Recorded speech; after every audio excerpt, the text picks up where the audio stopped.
Hey, this is Bobby Friss from the Bobby Friss Band, and you are watching Mr. Media.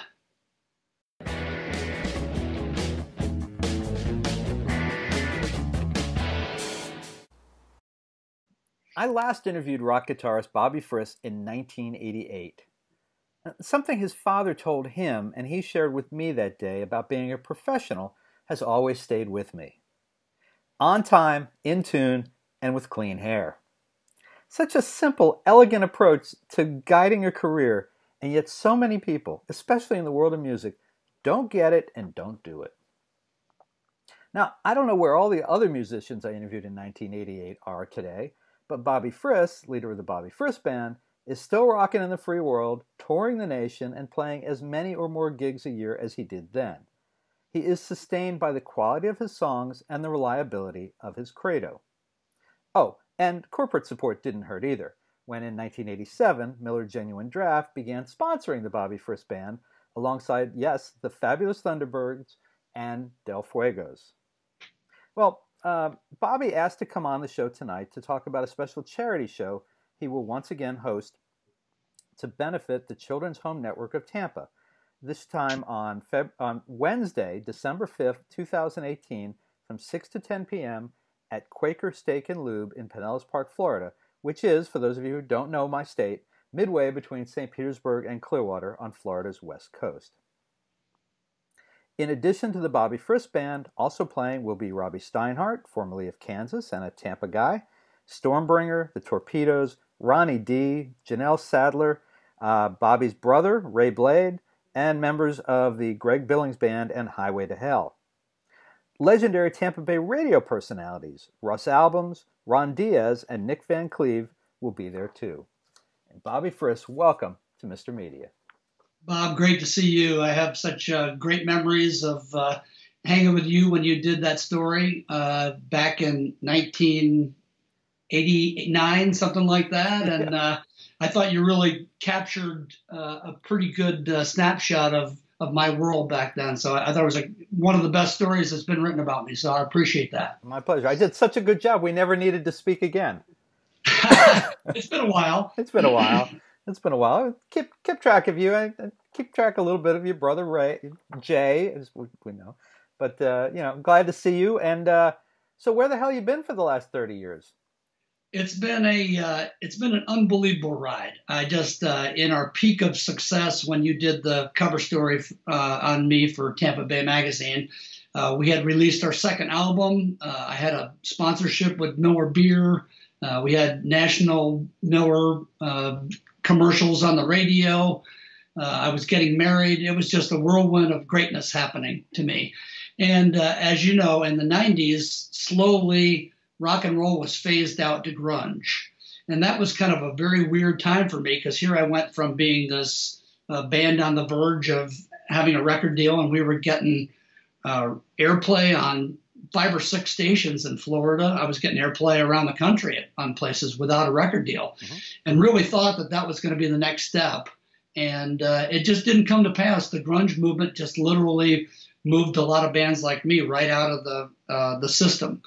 So my wife and I were looking at relocating at the time because our 2 daughters were both very young, and we just said, let's take a shot up north. And so she's from Michigan, so we moved back to Michigan. So that was kind of my leaving of Florida. And I didn't know what was happening at that time because the music business was so bad that the jobs were just not there. And I was looking into alternative careers at that point. So it was a little scary. So Kurt Cobain ruined your life. That's what you're saying, right? Excuse me. There were many that were, and that was a great scene. I have no problem with different genres coming and being successful. It was just that the timing was bad for me. Yeah, I understand. Hey, I mean, you were playing a mainstream kind of rock and roll, and the ground shifted again, as rock and roll always has done every few years. Yep, it did. Yeah. So that's that kind of drove me to Michigan and alternative thoughts of where I might be, and it was like I say, a scary time, but things turned around for me. So I understand. I mean, there was actually a point where you gave thought to walking away from it all. I did. I was, well, we looked at Nashville too. And I had a bunch of friends. The Warren brothers had moved up there and had great success. And I had buddies that had gone up there and were touring with bands. And I really felt pretty confident that if I went there and really gave it my all for a couple of years, I probably would have gotten a deal and maybe been in that movement of country rock that got real popular at the time.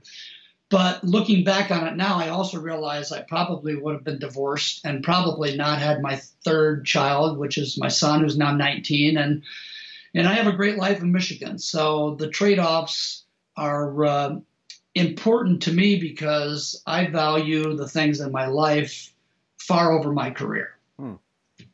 And then at some point, something clicked again, right? You didn't give it up. But I'm guessing you had to deal with a period of time where it was tough. It was really strange. From like 19, I moved back to Michigan in 1995, and for a couple years, a couple of places kept me going. Sloppy Joe's in Key West. I would play there probably 4 or 5 weeks a year, and they paid well, so I was able to sustain the guys. And I would play Ocean City, Maryland, and that was another Sloppy Joe's venue. And then I would still play the football games at the University of Florida up at Joe's Deli. And it was kind of almost like those gigs kind of sustained me. And then I did some other little things. And around 1997 or something like that, I started getting phone calls and doing more and more Harley-Davidson events and fairs. And I just kind of jumped on that bandwagon of let's play to my demographic, which is, 30 to 60 of people that are still wanting to have a great time. They want to hear a great band and they want to hear music that they know. So really at that time is when I really took a step back and said, okay, I've got 400 original songs. Do I want to keep playing music? Or do I want to play my original songs every show and play 20 shows a year? And I opted to continue with a career. My ego has always been firmly in track that I think that with the right artist or with the right timing, a lot of my songs could have been mainstream songs. Whether they were hits or not, you never know what a hit is. Mm-hmm. But I feel confident about my songwriting. It's just the question of, if I wanted to continue playing, I knew that I needed to play music that was recognizable. And I always used the old adage that Frank Sinatra was very successful, and I don't believe he wrote one song. So I was good with that. And that, I swear, that kind of credo took me from here to I'm more successful now than I've ever been in the music business. And that's very strange for being in the business for 43 years. As you were talking about, there were two things that struck me. First of all, you mentioned Joe's Deli, and when I was in college in Gainesville, where I went to school, from I was there 89 to 92. Sure. I'm sorry, 79 to 82. Pardon me. I was. Yeah, you tried to slip that by. I did. One of my roommates, woman, Marty, worked at Joe's Deli. So if anybody out there knows Joe's Deli and knows Marty, well, I just want to mention that connection. But the other thing is, as you were talking about making the adjustment to either, playing your own music all the time and, not having not always knowing where your next dollar was going to come from versus, just being able to play and have fun and do these things. I was reminded of, I grew up next door to a guy named, when I was very little, Glenn Burtnick. And Glenn... You've done shows with him before. Oh, yeah? Glenn. We did a WYNF birthday bash with Michael Bolton and Glenn Burtnick, and then we played, yep. Oh, for heaven's sakes. Well, Glenn, for people who don't know, is a New Jersey boy, central New Jersey, which is where I'm from. He literally, they lived in the apartment next to us when I was like 4 or 5 years old, and his mom and my mom were very close and friends, and they're still friendly, I think, to some degree. And first person who ever tried to teach me guitar and fail.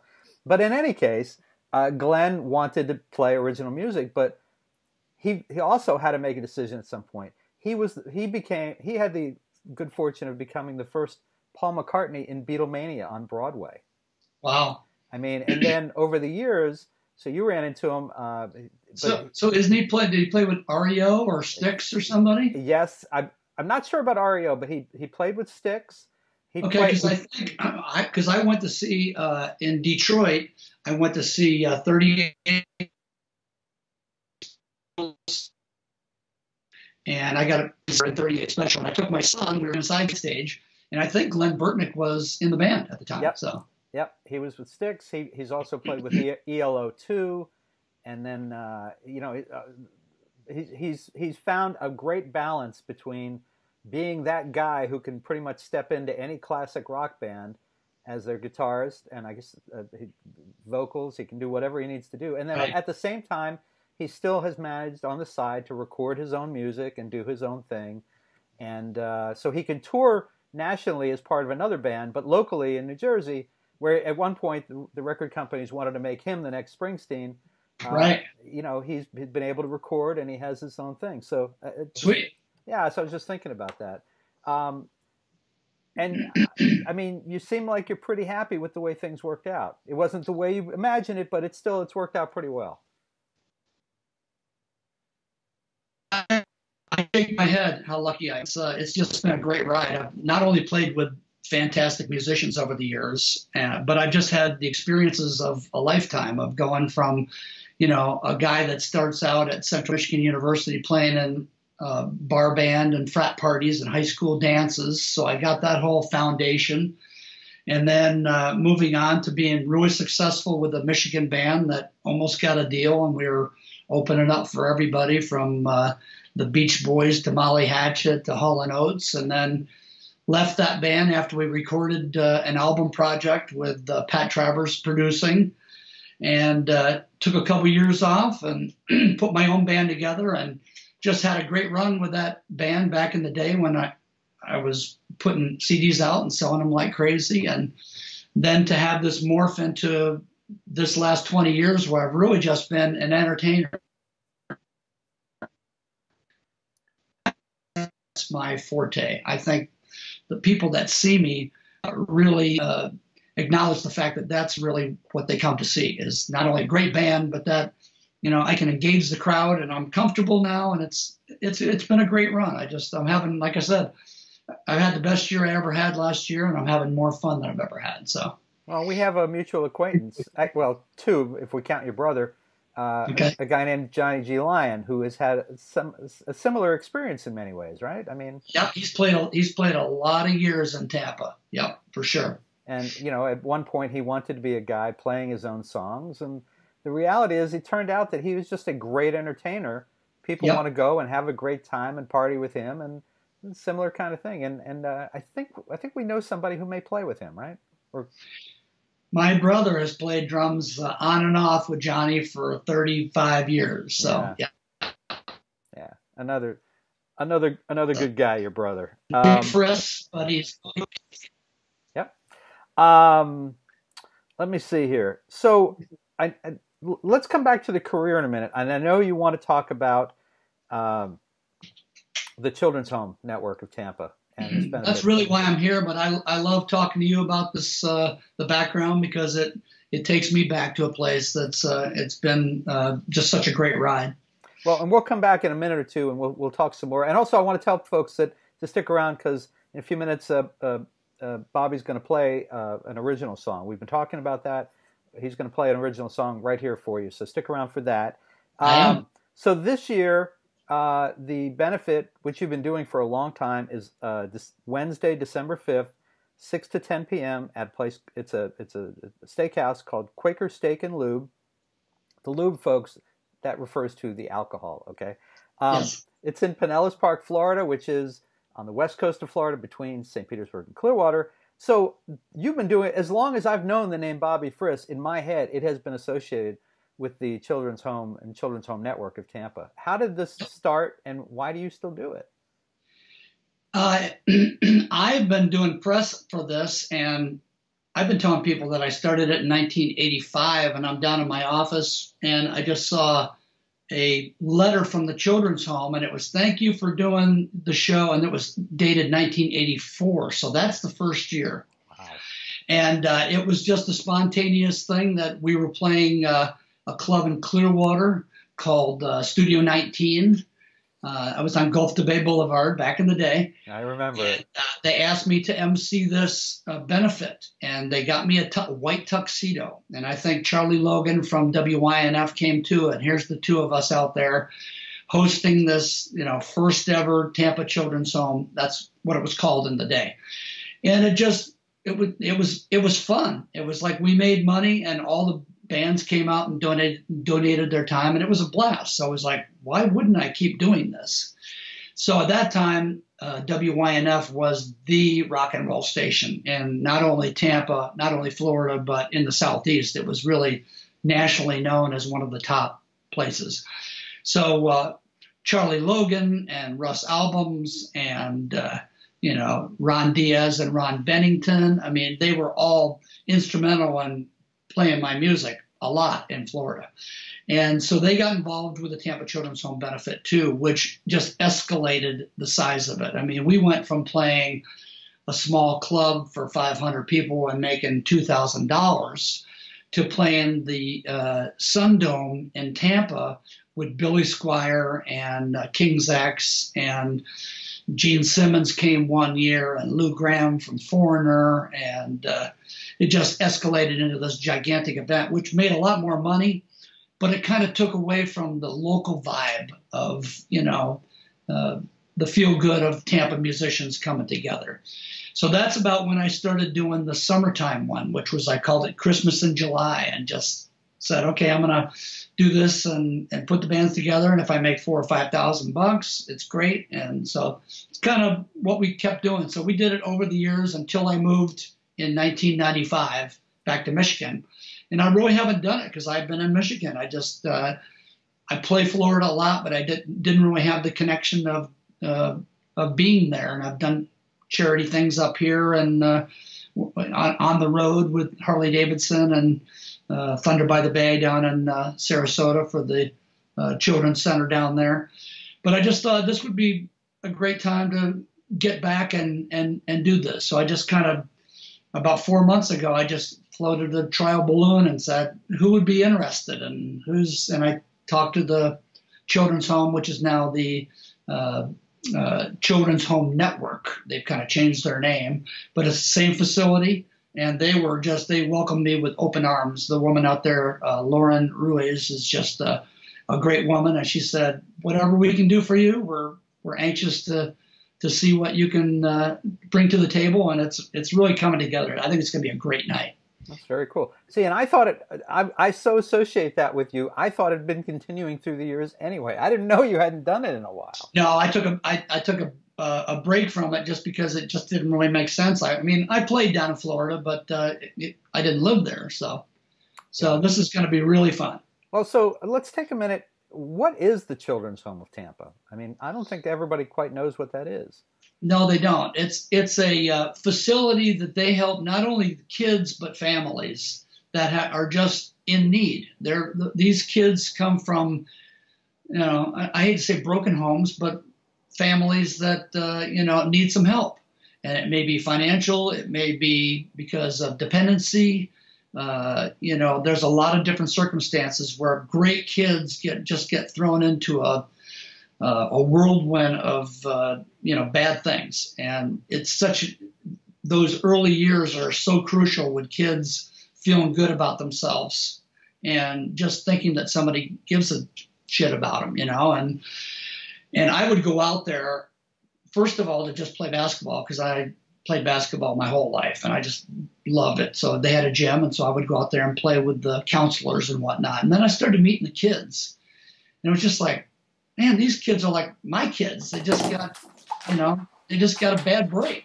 And it really makes you think that, I'm so fortunate to have, 3 healthy kids, and I've had a career so that we've been able to, sustain, and, my wife has been able to, be around. So, we haven't suffered as a family. But so many of these families have, and it's no fault of theirs. I mean, they just got a bad break. So anyway, this facility helps bridge that gap of, kids that need a place financially. They do a lot of different things out there. So they're an amazing facility. And so the money that's raised, how much of it goes to the children's home or the children, or what's it used for? The great thing about this is that when I started it, I said, nobody's getting paid. No magazines are getting paid for ads. The sound and light man is not getting paid. This is a time that we're all showing out. We're all donating our time. And that's the good news. So every dollar that I take in, I've got a GoFundMe page. We're doing an auction at the show. We're doing donations. I've got some corporate sponsors that are throwing money. Every dollar goes directly to me. I write a check for that total amount, and I always add to it because I want to make the total bigger. Because I can't go there with $7,920, right? So, I get the great day and the good feeling of going there the day after the event and handing them a check and knowing that it's going to go directly to those kids, especially over the holidays. So it's a great feeling. So the children's home uses it to buy toys and gifts for the kids? Is that the idea? I think they use it for a lot of different things. So they're not just pigeonholed to do that, because Christmas time, lots of people, everyone gets charitable at Christmas time, it seems like. Mm-hmm. So they need things throughout the year. So I'm good with that, how they see fit to help those kids throughout the year. But we kind of use the feel good feeling of Christmas to maybe bring a few more dollars in. So, yeah. So back in the 80s and in the early 90s when you were doing this like every year, was there something particular about the children's home that drew you to it? Was it just, how did you happen to get involved with them in the first place? Literally, it was just the chance of that first show, and then just making relationships over the years and just talking to the counselors and the people that were involved and just realizing what was at stake with these kids, And I've stayed in contact with a few of the kids over the years, and they've emailed me or texted me once they've gotten out of the facility and said some really nice things about just, me hanging out with them and playing ping pong, and just like, that was cool. And I watch your shows now, and some of them come out to see me, and that's a great feeling to know that maybe in some little tiny way you help somebody get over a hump. So, and they, what was I going to say? You were not yet a parent, probably not even married at the time you started doing these shows. I was just a single. I think Michelle and I were by 85 we were together, but we did not have kids, and so we didn't have our first kid until 1992. So yeah, so it was a real cool time. Yeah. What year did you get married, by the way? Got married in 1990. Okay, so I actually got married ahead of you. I was just curious about that. For some reason, I'm thinking back to something that happened, 30 years ago, but I was thinking that maybe it was close. So. Okay. Yep. That explains why you still have a little hair and I have none.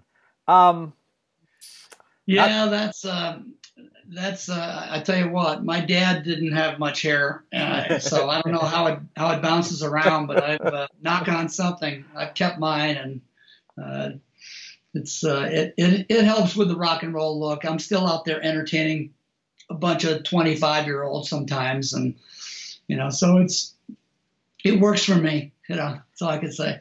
Well, and so now coming back to the show, you've been a dad. Your kids are pretty much grown at this point. They are. Does it mean something different to you today to be doing the show and picking the baton back up now that you've been a dad all these years?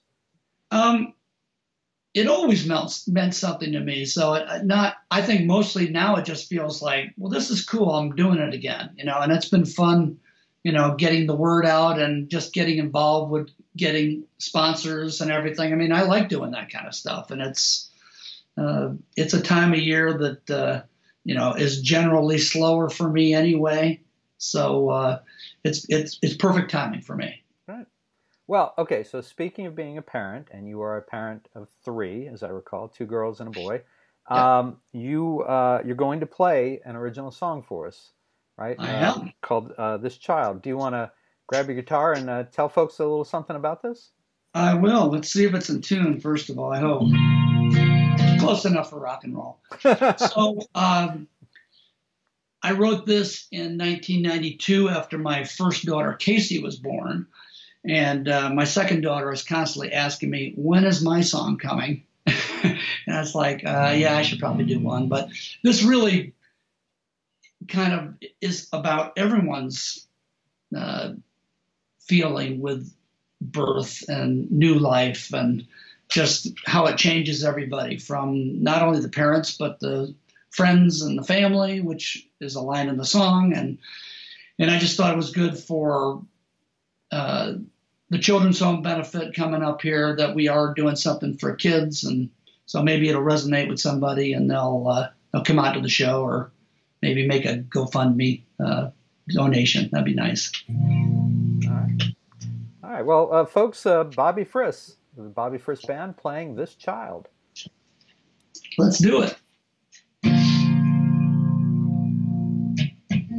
92, 1 night and 20 days. It was an autumn evening to amaze. All the plans had been made, and the love songs all played. And now the time had come. She came into the world that night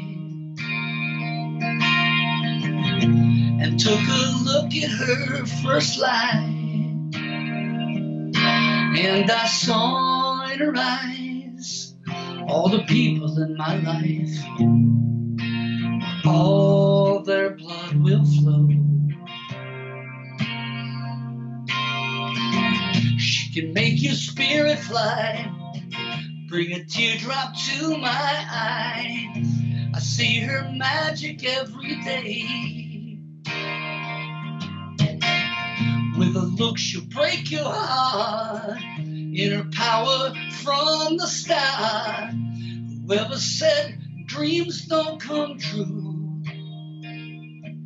this child of mine, this child is part of you.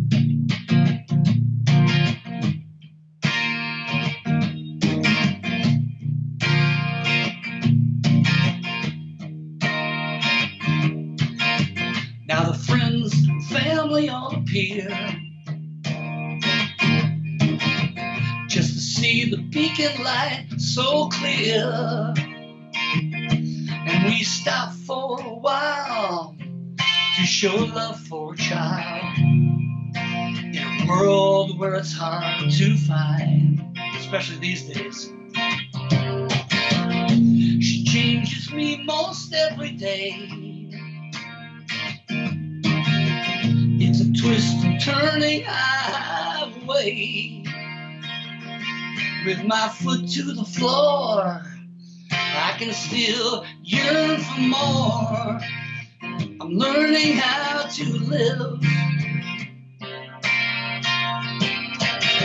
She can make your spirit fly, bring a teardrop to my eye.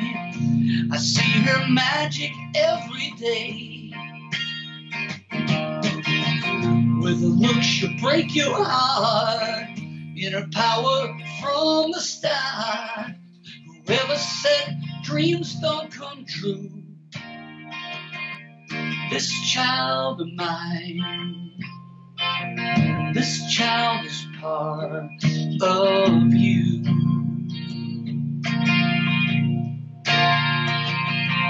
This child of mine, this child is part of you. It's a part of you.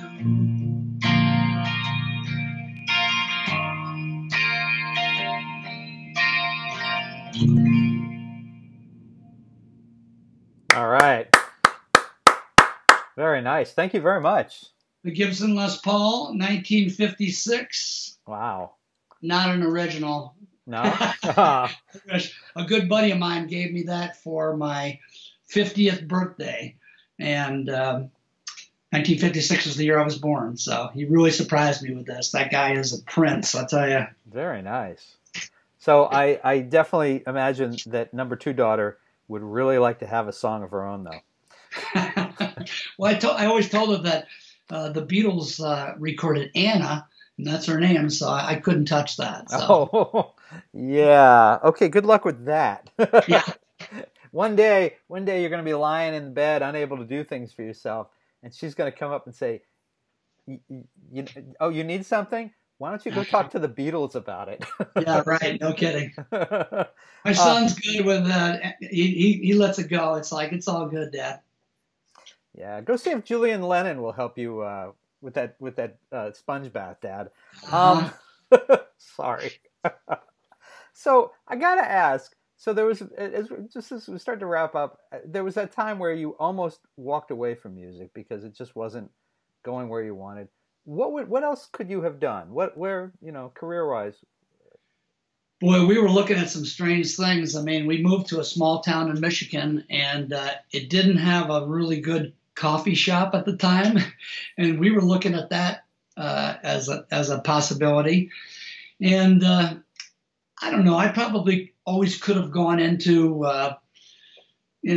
some sort of public relations or something that I could use my personality with. So, but I never really got to that point. The closest I came, I started doing some solo gigs, and I just realized that just wasn't for me. I've demanded the audience's attention for all those years, and then all of a sudden I go there and I got people in the background talking, and it's like, no, wait, you're supposed to be watching me.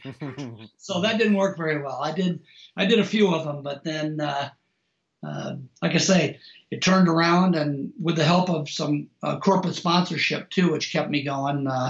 Right now I'm sponsored by a Harley-Davidson dealership in Wisconsin Harley-Davidson. And I'm also sponsored by Miller Lite, which is, they've been with me since back in the day when I did commercials for them and was part of the Miller Band network with Delbert McClinton and Lonnie Brooks and some great artists. And Fran Hosh Law, right out of Palm Harbor, has sponsored me for 6 or 7 years. And they're just so instrumental in just the cost of just flying a band around. I mean, I fly these guys all over the country. We did Galveston, Texas last week for the Lone Star Rally. We're in Wisconsin almost the whole summer. And my guys all still live in Florida. So I'm flying the 3 of them. I'm flying, and it's costly. I'm renting gear. And so the corporate sponsorship just kind of alleviates some of that. And then we can actually go in and make some money at these shows. So. Yeah. And Bobby, so the original 2 albums and things you've done since then, is stuff available like on iTunes or Amazon? Can people download the older music?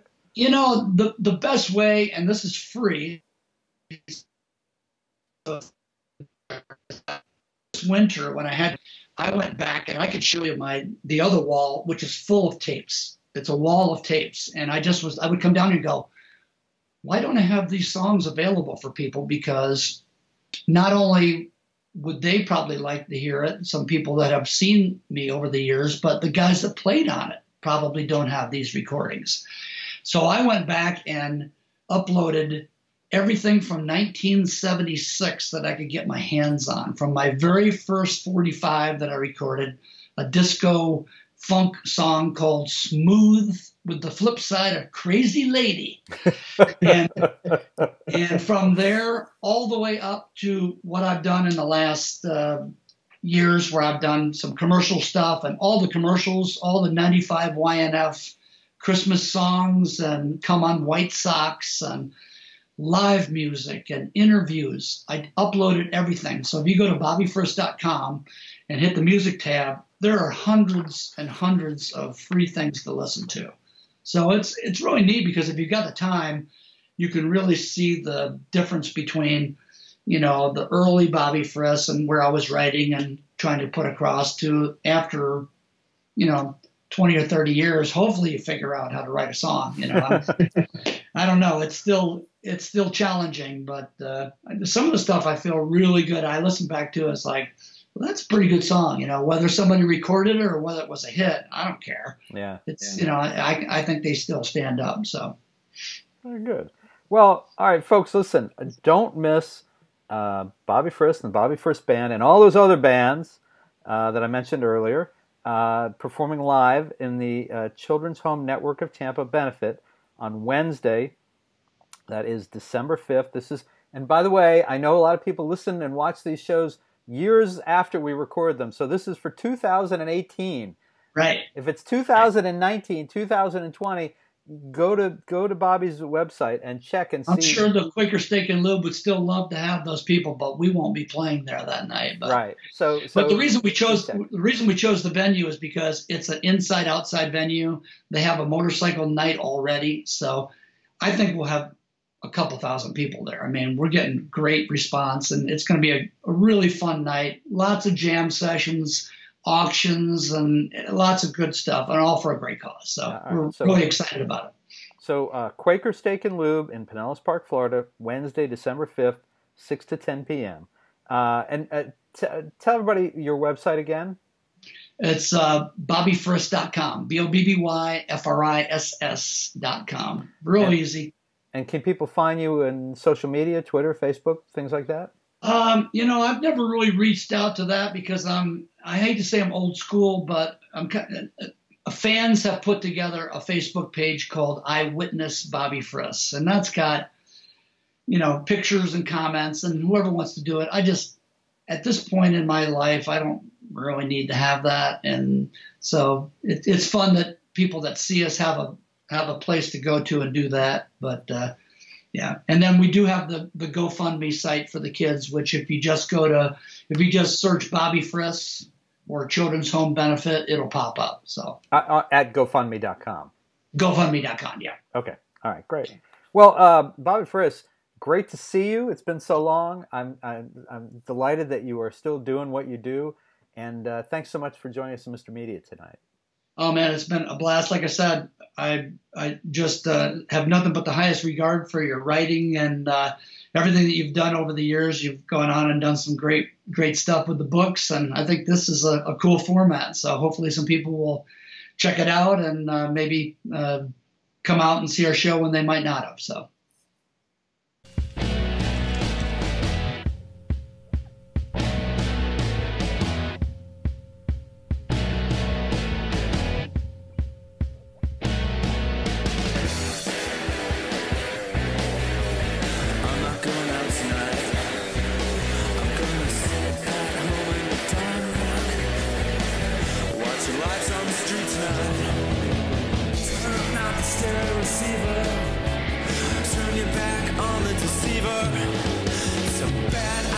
To believe her, a bad idea to believe her.